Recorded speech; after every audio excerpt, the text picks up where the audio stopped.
All right, the Reds, it's the post-match don't give a fuck. Liverpool are still the champions of everything. And we've got this baby in the locker. The 19th one of the league titles. We're still champions of the world. We're still champions of Europe.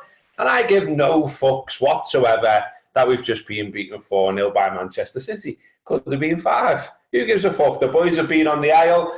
The boys have deservedly been lapping up all the praise in the world for how well they've done across the course of the games that rewarded them the title. And listen, as far as I'm concerned, it would have been nice to go there and thrash them. It would have been nice to go there and win. But if you're going to fucking lose one, lose that one. But, you know, I'm not going to go on a monologue again because people bollock me when I do that. So I've got Damien, I've got Siobhan, and I've got Lizzie. And they're going to tell me their thoughts on that wonderful game of football. Damien, how are you feeling today? Are you feeling champion? I'm feeling Super European World Premier League champion. How's about yourself there, big man? I'm feeling champion, mate. Every day I jump out of bed and I remind myself that we've won the league. Happy anniversary week.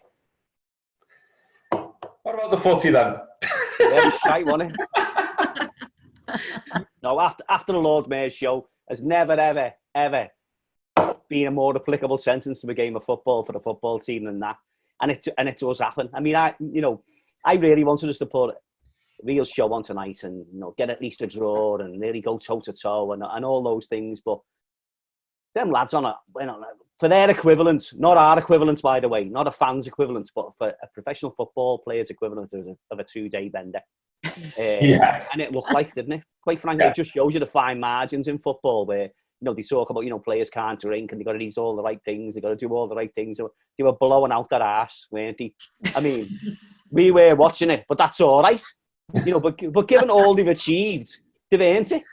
And I'm not bothered. And certainly looking back over my time, it's not the first time I've seen it involving Liverpool directly. And usually we're the bridesmaids. I can go back to like 98 when Arsenal won the double, they won the league, they rolled up at Anfield and we beat them 4-0 and Oyvind Leonardson scored against them twice.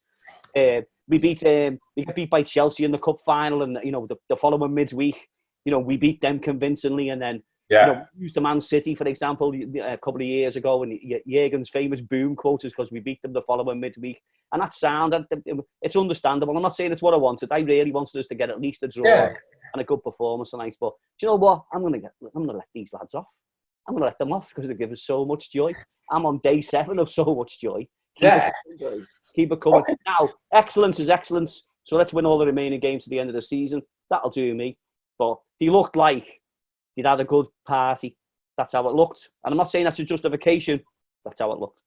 But Lizzie as well, I mean, I agree to an extent with what Damien's saying, and like, you know, there's loads of players that we can get into and say they looked off it, not least Robertson. But, you know, in the opening stages of the match, you know, I was just typing a few things on my phone to remind myself because I've got to write something about this as well. But I was actually writing down, you know, we're doing well, we're cutting through them. You know, Mane has the chance with his head, Mowat's the post. And it was a bit sort of toe-to-toe, everyone having a bit of a go. And I just think, like, these games sometimes with these are weird. Like, we've scored quite a lot of goals against them in our victories at times. And yet, you know, when you've sat down and analysed it, you've like, they could have scored. You know, it could have gone the other way type of thing. I don't quite think you can sell it that much this time in that, you know, Damien's right.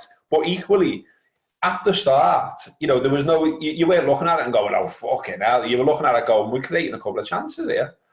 Yeah, I reckon I'm going to be fair and say the first half an hour, you know, like I think the first 15, I was going, oh, we started well here. I was looking at like Van Dijk looked good, Fabinho looked good, Salah looked like he really wanted it, didn't he? And I was thinking he's going for the golden boot here. I was all right with it, even with the penalty, which was stupid. It was naive. Like you can argue about whether it's soft or whatever, but it's a pen, isn't it? And it was a stupid mistake by Joe Gomez, and I think Carragher got it spot on with like an ego thing. It's an ego defender thing where you don't want to let him go, and your ego gets the better of you. And obviously those two have had a spat as well, and that will be in the minds as well. But for the first half, I was thinking they weren't much better than us. We sort of matched them, but then it all went a little bit downhill from there. But to be honest, that's not even the worst we've played this season, which sounds mad to say, but it's not the worst we've played all season. And fair play to City. I didn't think they were the spectacular City, by the way, I just thought they were good and they deserved it. You're just ruthless.